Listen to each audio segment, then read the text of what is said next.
you. Thank you for your response. Okay, let me put it in presentation mode. Okay, so a little bit of brief about me for all those who are attending for the first time. My name is Saroj Kumar Singh, and I'm a member of Royal Institution of Chartered Surveyor. Uh, I have worked as quantity surveyor, as project manager for companies here in India. I have worked as a client, as a consultant, as a contractor, and then I have founded my own firm, that is Alpha Consulting, which is a cost consulting firm, and it also deals with training and development of construction professionals. I have been closely associated with RICS for the last 3 years, uh, and helping them in assessment interviews. I'm the part of the panel member for assessments, and I have done assessments for APC candidates as well as senior professional candidates. Right. I have also been associated with helping candidates to achieve MRICS, and coached more than 100 candidates to successfully qualify. That includes senior professionals as well. Many senior professionals have qualified through our assistance from different regions, from South Asia, UK, from Africa. Uh, so all across the globe, we are privileged to have candidates qualifying through our guidance and support. Okay.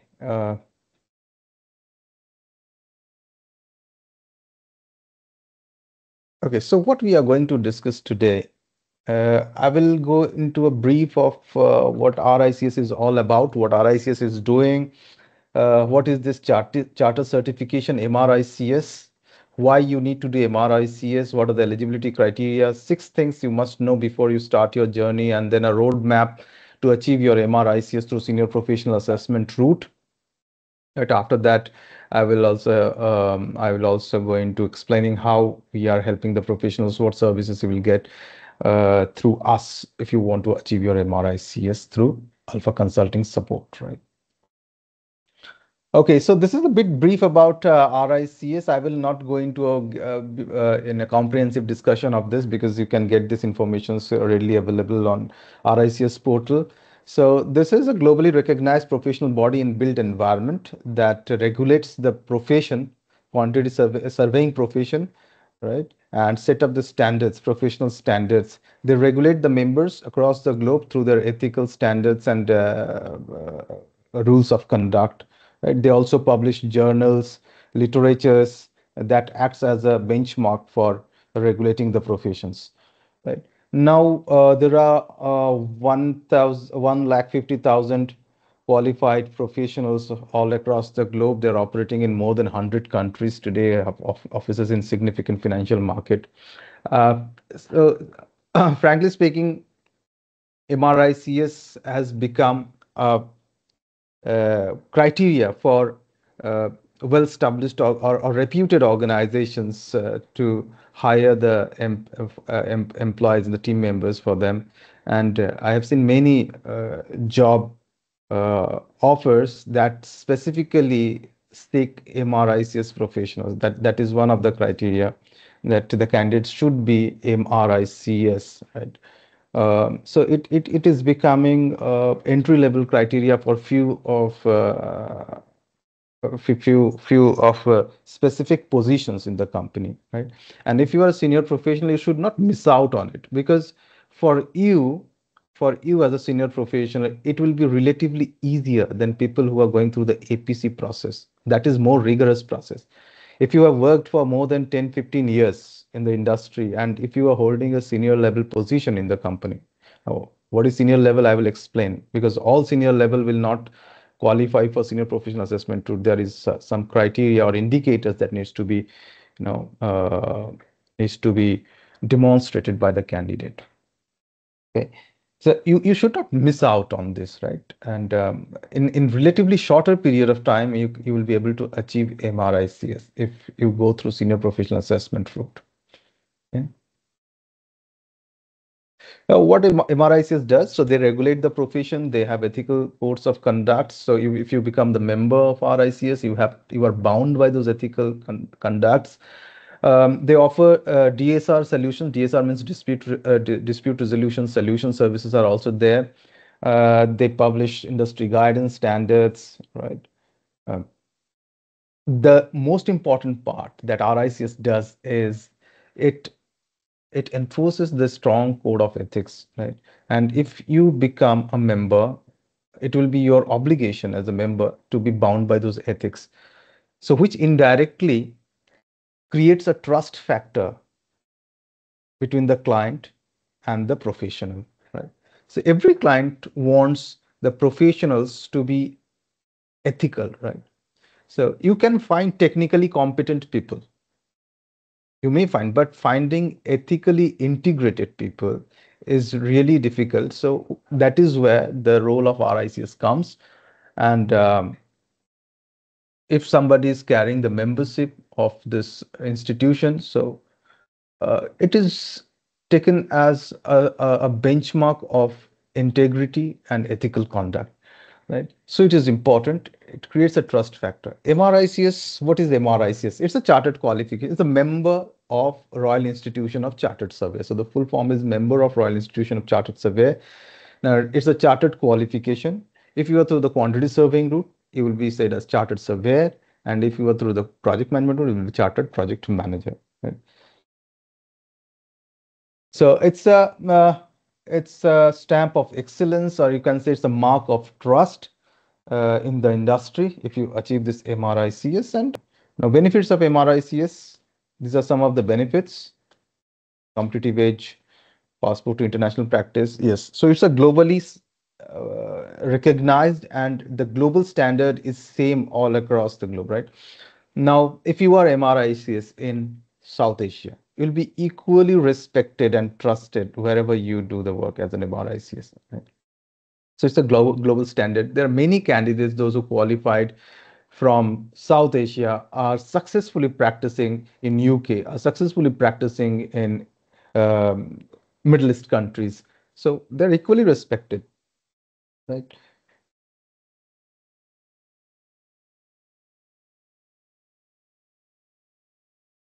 Okay, so what are the eligibility criteria uh, for this MRICS? Now, there are two factors which governs your eligibility. First one is your academic qualification, and second is your experience. Now, if you have RICS accredited degree, right? RICS accredited degree means if you are passed out from any RICS accredited colleges. Like in UK, there are many colleges which are accredited by RICS. In India, we have RICS Noida and RICS Mumbai. So those are accredited by RICS. And there are colleges in Sri Lanka which are accredited by RICS. So if you are passed out from those RICS accredited colleges, then and if you have less than 5 years of experience, you can go for this structured training, right? 24 months of structured training. Okay. Now, if you have normal bachelor degree, okay, and less than 5 years, you will not be allowed to go for MRICS. It's not applicable. For if for anyone who has bachelor's degree, they must complete their 5 years to apply to RICS, and they can go for this one preliminary assessment route, right? Preliminary assessment route. Okay. For RICS accredited degree, if they have 5 to 10 years of experience, they can go for 12 months of structured training and 48 hours of CPD. CPD means learning hours, right? 48 hours of learning hours in 12 months they have to do, and they have to record it or upload it on RICS portal, right?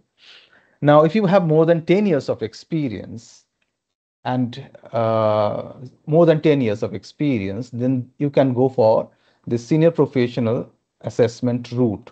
But not just 10 years of experience will do. You must have all the indicators which needs to be demonstrated by senior professionals. Like you must be demonstrating leadership, you must be demonstrating managing people and managing resources, and you must be holding advanced level of responsibility in your organization, right?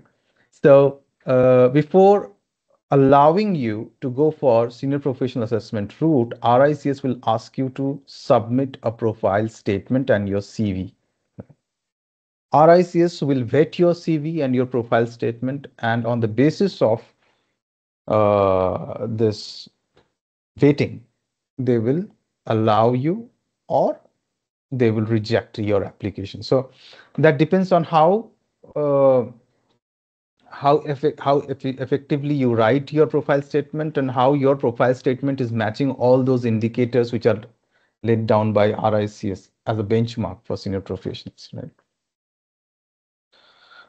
Okay, I'm not going to discuss this structured route and this APC route because today we are more focused on senior professional assessment route. So senior professional, no degree. If you have no degree, still you can go for senior professional assessment route. If you have senior professional indicators in your profile and more than 10 years of experience, right? If you have any undergraduate degree or postgraduate degree, then less than 5 years will also do. If you have senior professional indicators in your profile. Okay. So these are a few terminologies which are related to RICS, like route, as I have mentioned earlier, that there are different routes: structured route, preliminary route, specialist route, academic route. So those who are from academic side, they can also do MRICS. They have a different way, different route to do it. And we have 22 pathways in RICS, like quantity surveying, project management, valuation, facility management. So pathway, route, these are two different things. Sometimes candidates confuse between these two, pathway and route, right? Then CPD is learning hours, continuing professional development, right? It's about enhancing your skills, knowledge. So RICS mandates that every candidate has to do, every senior professional has to do 20 hours of CPD when they go for, before they go for their submissions to RICS, right? So 20 hours of CPD in 1 year they have to do. And if you become a member, then it will be your obligation to do 20 hours of CPD every year and upload that and declare that to RICS that you have done it, right? Then competencies are all those subjects basically that you must learn in your pathway. For quantity surveying and construction, we have 19 competencies.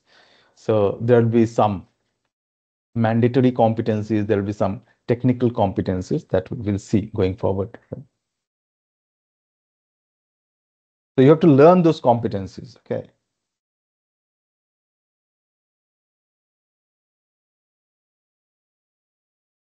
Fine.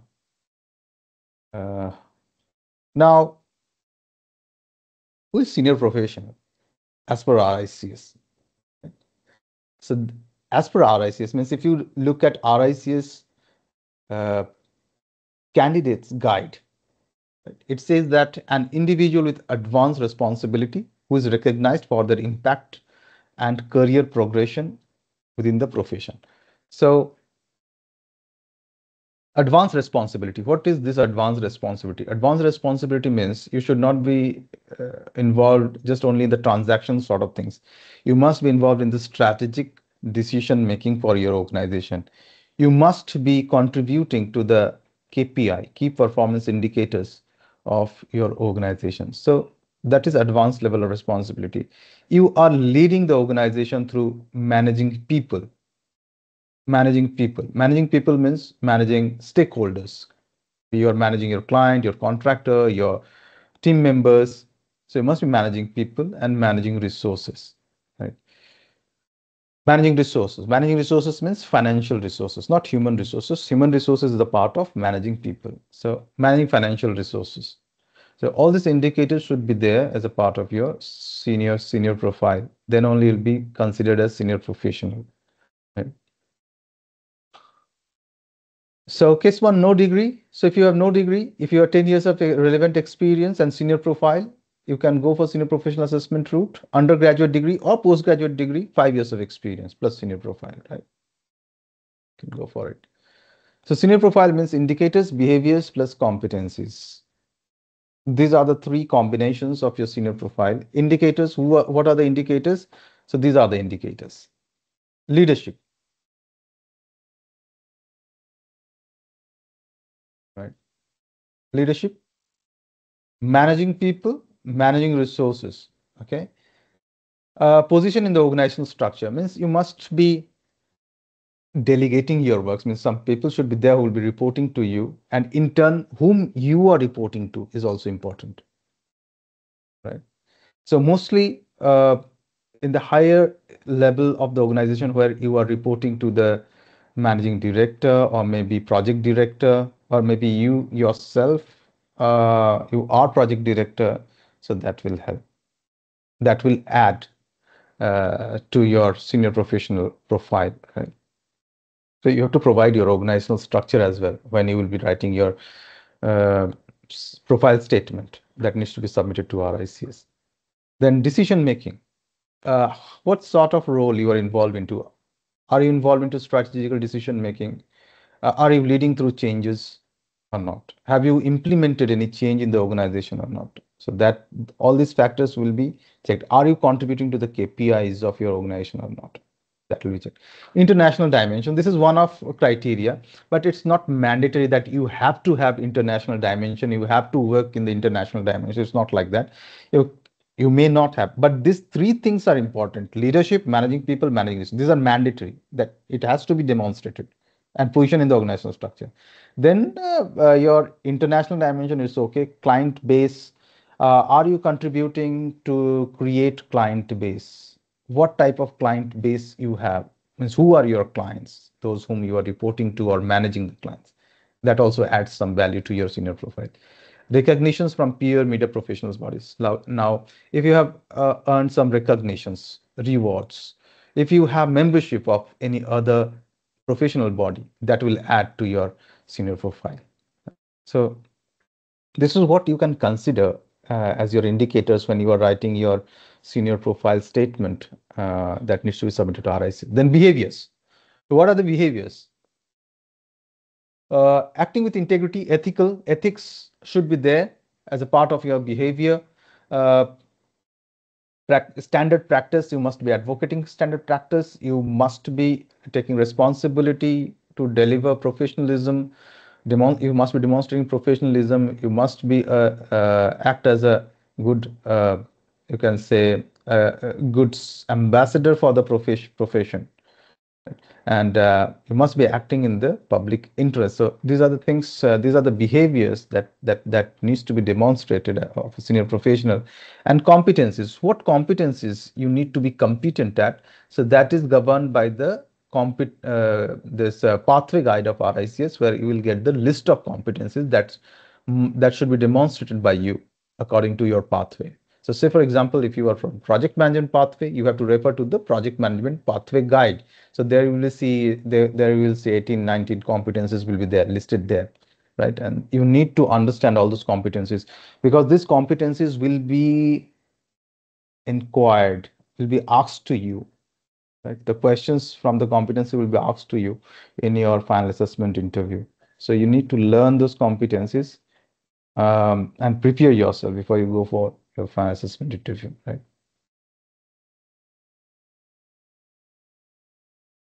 Okay, so these are a few basic things that you must know before you start your journey. If you are new to this process, these are few things that you must consider.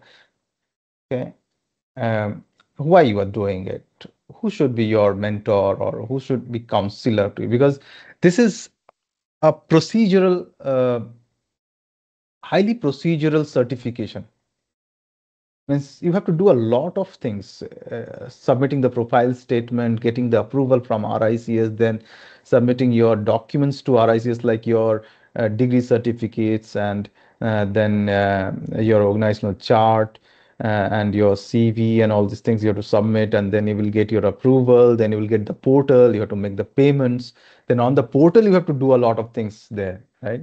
You have to select the competencies, and you have to have your case studies written, submit on the portal. So there are many things that you have to do before you go to the interview, right? And all the things that needs to be done should be as per the procedures mentioned in the candidate this applicant's guide, senior professional applicant's guide.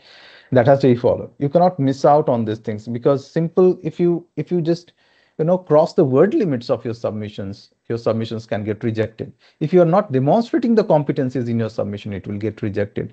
And very minor factors, very trivial factors can add to the rejections of the candidates. So that's why there's a concept of counselor. So the counselor will be the person who will be checking your submissions, and they will be approving it before it goes to RICS. Right? Before it goes to RICS assessors, your counselor will check it and they will approve your documents if your documents are in line with the RICS requirement. So who will be your counselor? The counselor must be member or fellow of RICS. Right? Member or fellow of RICS. Okay, so which route and pathway? Finalize your route and pathway. Talk to your counselor, finalize your route and pathway. Submission windows. So there are different submission windows for different region. You must know when is your submission window. What are the documents that you need to prepare and refer to? And finally, how to complete the CPD requirements and what to consider as a part of CPD. Right. So these are basic things that you must know before you start your journey. Right. Now I will quickly go into this 10-step process that every candidate, every senior professional has to follow to get this certification, right? Okay, so the first one, and it is a bit procedural, so maybe it sounds a bit monotonous to you, but it is what it is. Cannot escape it. Right? So first is the application to RICS. Okay, first application to RICS. So what you have to do for application to RICS, simply write, and if you think that you are eligible for senior professional route, okay, so you can simply write email to RICS, okay, uh, subjecting membership of RICS through senior professional assessment route, right? And then you can simply attach your CV and write to them to guide forward, right, for the process. Then they will send you a link. If you click on that link, you have to go for some registration process, right? Registration process, and then you have to submit your profile statement to RICS. This is one process to application to RICS. For application to RICS, there is another process as well. You can directly go to that link. That link is available on RICS. On RICS portal, right? You can directly go to that link and fill up all those data which is required, right? They will require your professional information, your personal informations, your academic information, and then they will ask you to submit your profile statement. Then it will go for vetting to RICS, right? So if your submissions are accepted, if your profile statement is accepted, and it says that yes, you are a senior professional and you are demonstrating all those indicators in your profession, then they will allow you for this. Going forward means they will allow you to go for this route, and they will send you the payment link to make the payment, right? Registration fee. So you pay the registration fee, you will get access to the portal, RICS portal. And on that portal, you have to do the submission of documents. Your counselor will approve your documents on the sport on that portal. You have to do ethics test as well on that portal, right? So this is the first step, application to RICS. And in this application to RICS, your counselor plays a very important role because your counselor has to sign the profile statement for you, right? Sign off counselor is required on the profile statement. That's why that brings us to the next step, that is selecting a counselor and a coach. So selecting a counselor is very important. I would always prefer somebody who is assessor, will be the right person to select as counselor. If you don't get assessor, no problem. You can take help of any other member of RICS or fellow of RICS, those who are well aware of the competencies and the process, those who are guiding other people, right? So responsible people you can get, you can take help of, right? Most preferably somebody who is in your own organization, right? So that you can meet them face to face. That will be an added advantage, right? So that is one factor. So select your counselor and coach. There are a lot many things that your counselor has to do throughout this process, right? Starting from your signing your profile statement to approving your documents, helping you to understand the competencies, helping you to understand the entire process, how to proceed with these certifications. So lot many things your counselor has to do, right? So if you have a right counselor or a coach, then I would say 50% of your work is already done, right? They will help you in selection of the case study. Case study is another document that you have to submit to RICS after you are allowed to go for, means after you get access to your portal, right? Then you have to write the case study and submit to RICS. Okay, so your counselor will also help you in the final assessment interview preparation, right? And keeping you motivated. So these are some of the key role that counselors or the coach play in your journey. So competencies. What competencies you must know, you must learn for your senior professionals? So you will have different types of competencies. One is senior professional competencies. Senior professional competencies. So senior professional competencies are these three. These three are senior professional competencies: leadership, managing people, and managing resources, right?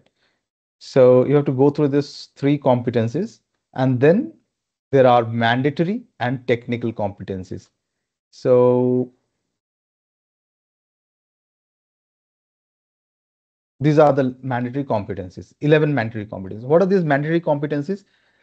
These are common business skills, right? And behavioral skills that are required of any professional, irrespective of pathway. So these mandatory competencies are same for all the pathways.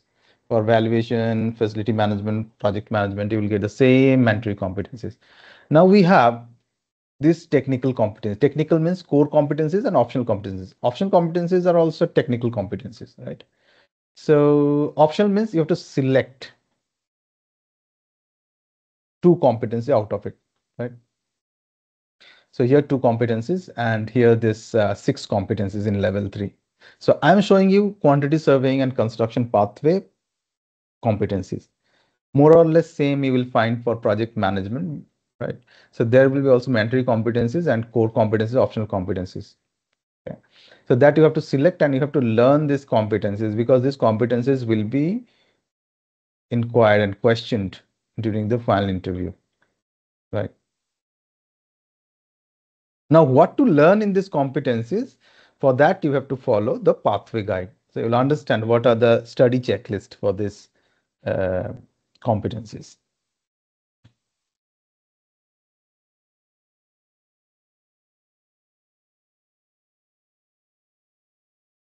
Okay, now that brings us to the fourth step. So fourth step is about planning your submissions. Now, once you get access to the portal, once your senior profile statement is approved, you get access to the portal, then you have to start your preparation by selecting the competencies, understanding the competencies, and then planning your submissions, written submissions. So what are the submissions that you have to do on RICS portal? Let us see. There is one senior summary of experience, which is for APC candidates. It is not required for senior professional, and that is why I was saying that for senior professional, it is comparatively easier, because you don't have to write this lengthy summary of experience, which is around 5,500 worded document, right? So this you don't have to write. Okay, you just have to write this case study. Case study. Okay. Now, what is this case study all about? Case study will be a state, you can say it's a statement of the challenges that you have faced in your projects and how you have mitigated those challenges by demonstrating the competencies, right? So you have to write 3 case studies, each of 1,000 to 1,500 words. So 1500 words means you have to write within 1500 words. You cannot go a single word beyond 1500 words. So 3 case studies. The first case study should be on your senior profile. Should be on your senior profile. Senior profile means leadership, managing people, managing resources. So in this first case study, you have to write the challenges that you have faced with respect to managing people, with respect to managing the resources, and with respect to demonstrating the leadership in your organization, leadership challenges that you have faced. So those things you have to write as a part of your case study 1. Right? In case study 2 and case study 3, these 2 case studies are for demonstrating your technical competencies. So in these 2 competencies, you will write how you have, what challenges with respect to the technical competencies you have faced.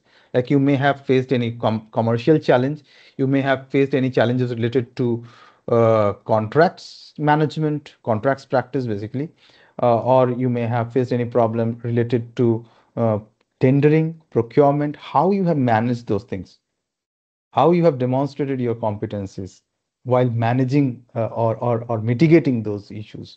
So that will be the part of your case study 2 and case study 3.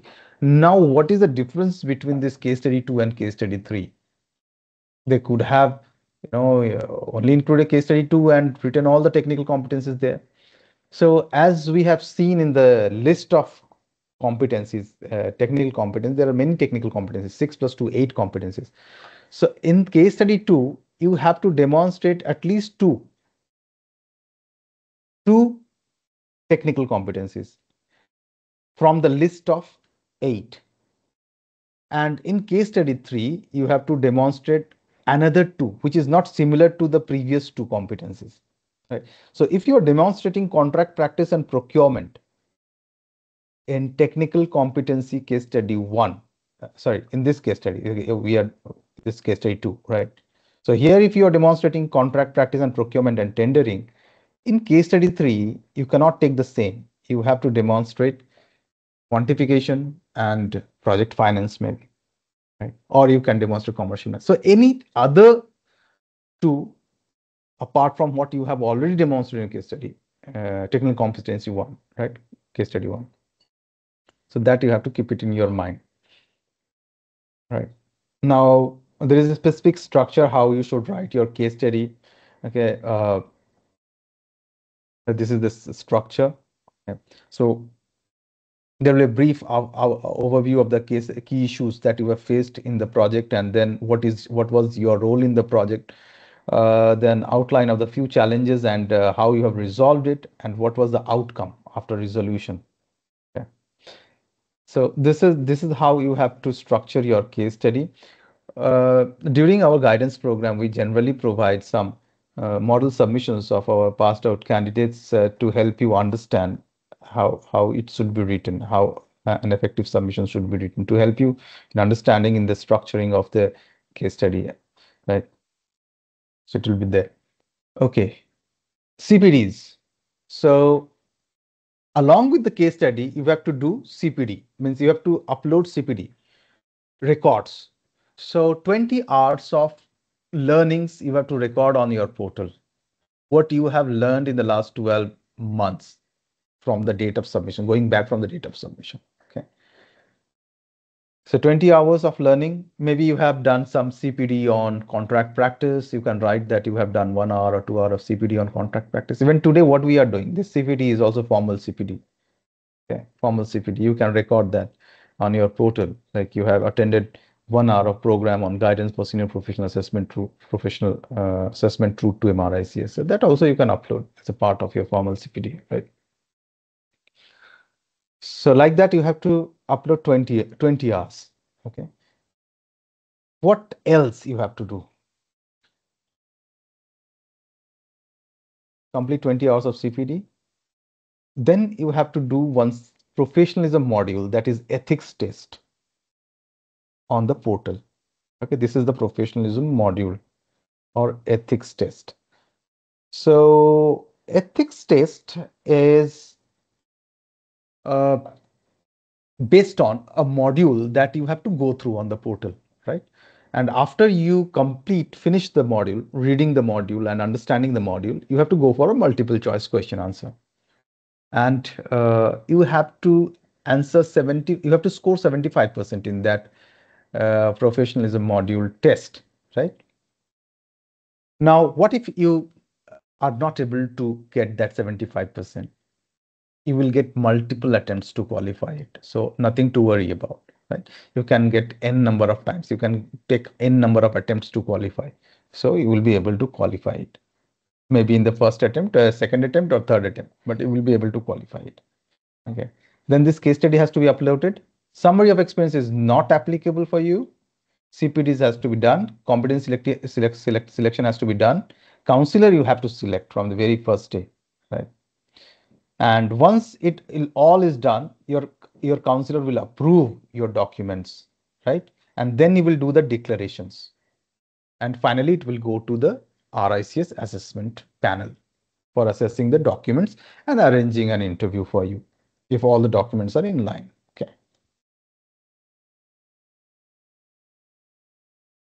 Okay, so that brings us to the next step, that is ethics test. We have already discussed about it. Submissions we have discussed. Okay, so till the submission, it is one phase. When you are writing the case studies and submitting on the portal, doing the professionalism model, doing and submitting on the portal, declaring the CPD records on the portal, selecting the company. So this is one phase that will be done before your interview. After the submission phase is complete, RICS will check your submissions, and then they will, if everything is in line, they will send you an email saying that all your documents are verified, and now they are arranging for final assessment interview, right? So they will send you probable dates for your interview, where you have to select the dates, and then you have to go for 1 hour in interview. So what will happen in that interview? What you have to do in that interview? You have there is a specific structure of an interview. It will be 1 hour interview, right?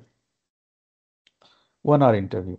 In 1 hour interview, first 10 minutes will be dedicated to a presentation that you have to deliver. Presentation you have to deliver for the first 10 minutes. And the presentation will be based on your senior profile, your achievements that you have done in your career, and what you have submitted as a part of your case study. So all these things you have to present in the first 10 minutes of your interview. Then after those 10 minutes, there will be questions from your senior profile, there will be questions from your case study, there will be questions from your competencies for the next 50 minutes, right? So there will be 3 people who will be asking you question, right, left, up, down, center, and you have to respond to them. Right? But it is not like a job interview, frankly speaking. It will be a professional discussion. And specifically for the professional, senior professionals, it is more of a professional discussions, right? They will not go deep down into the technical competencies and ask you the transactional level things. Okay. They will ask you the strategic level things, mostly focusing on the ethics, rules of conduct, right? In the technical competencies, they will um, um, ask you the questions which will relate to the strategic advice or decision making, right? So it will not be questions which are asked to APC guys, means APC route guys, not be like that. It will be different from that. Okay, mostly we'll see the question will start from your senior profile and whatever the achievements you have done. Then it will move to the case study, and then they will move to the technical and mandatory competencies. Okay.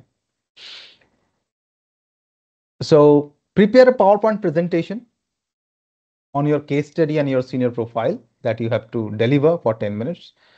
And then you have to face the questions from the panel, right?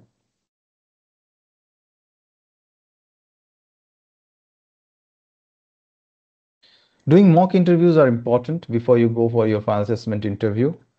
Mock interview with with all those people who have experience in assessment.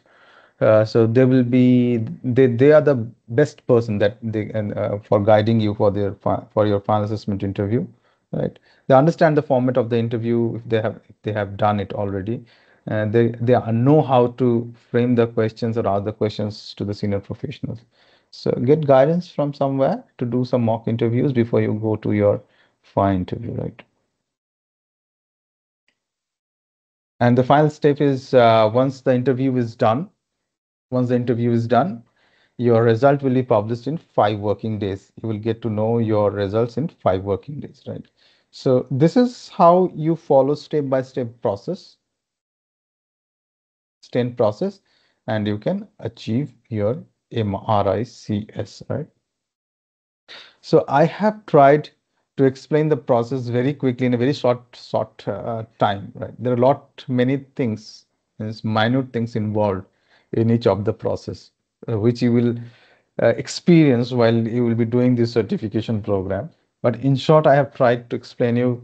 I don't want to dump a lot of informations in your brain, but just I want to give you an overall understanding of how this process is all about and what you have to do briefly. Okay. Now, if you have any questions, you can ask me, right? Then we will go forward and explain what type of support we can provide, and we will conclude. Sir, I have a question regarding the very first step. As you said, there are two ways before starting this journey. One is for the senior professional, one is directly going to the link, and prior to that, sending a Email to profile. RICS. So in that, Yes. during that time, do we need to select the counselor, that is MRICS or a FIDIC fellow? No. When you are establishing the first communication with RICS, you don't need to select counselor. Right. You just need to inform RICS that you are intentive or interested in pursuing the MRICS certification, and you want to apply for it. So kindly guide me the way forward. Then they will send you the link, right? Link for registration, right? And they will explain the process as well. Like Okay. after registration on through this link, you have to submit a profile statement. They will send you few formats as well. So you will establish a communication channel with RICS, and you can pick up if there is any bottleneck going forward in the process. You will have some communication channel, right, established with RICS. You can take help from there. So that is how we Right. can do. So the very first step is to get entered into, I mean, rather qualified for the process. Yes, the first step is to understand whether you are eligible for senior professional route or not. All right. That you can discuss with any MRICS fellow. They will give you understanding about whether you are eligible for it or not. Even today we have discussed about it, right? If you think that your profile is matching somewhere with what we have discussed today, you can go for. You can check your eligibility to RICS, because RICS has the final call on it, right? They have the discretion and prerogative to allow you or not to allow you. So uh, you have to take uh, the approval from RICS, and you have to write your profile statement in that way, matching with the expectations of RICS. And your profile statement, there is a word limit for you. 400 words. You cannot go beyond 400 words to write your profile statement. In 400 words, you have to explain how you are demonstrating leadership, managing people, managing resources, and all these things you have to write within 400 words. So that is where you need the guidance of your counselor before writing the profile statement. Right? So profile statement is the second step. First step is establish the communication channel with RICS. They will send you the link for registration and those templates for writing the profile statement. Second step is to fill up that form and this profile statement and send it back to RICS. So this is the second step. Right. Sir, thank you. Very neatly explained, sir. Do we get this recording or slides? You can get it, no problem. I'm recording this session. If you want, I can send you. No problem. Please, sir. Thank you. Thank you. That's it for me. Yes. Any question from any other participants?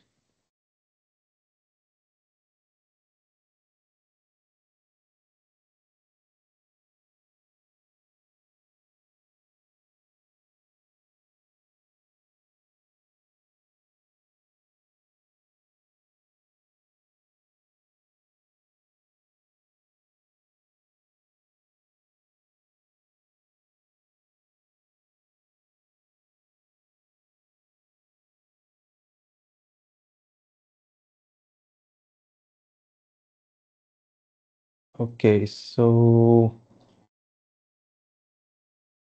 we have guidance for this submission writing and competencies classes. We have e-learning portal where you can learn the competencies. You can have access to the reading resources. We vet your submissions, vet your profile statement. Mock interviews will be there as a part of your our program, and then support till MRICS. So if you're interested, you can write to us at connect@alphalearnings.com. Uh, WhatsApp us. We are there on YouTube, on LinkedIn. You can follow me on LinkedIn and our company on LinkedIn. And this is our website where you can go and see what we are doing. Right. So that is all. If you have any questions, you can ask me, or else we will conclude today. Still.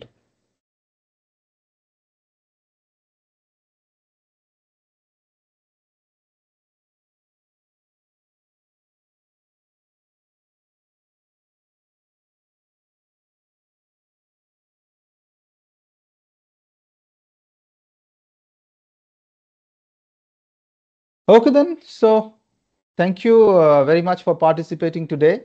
Right. If you have any question, you can write to us.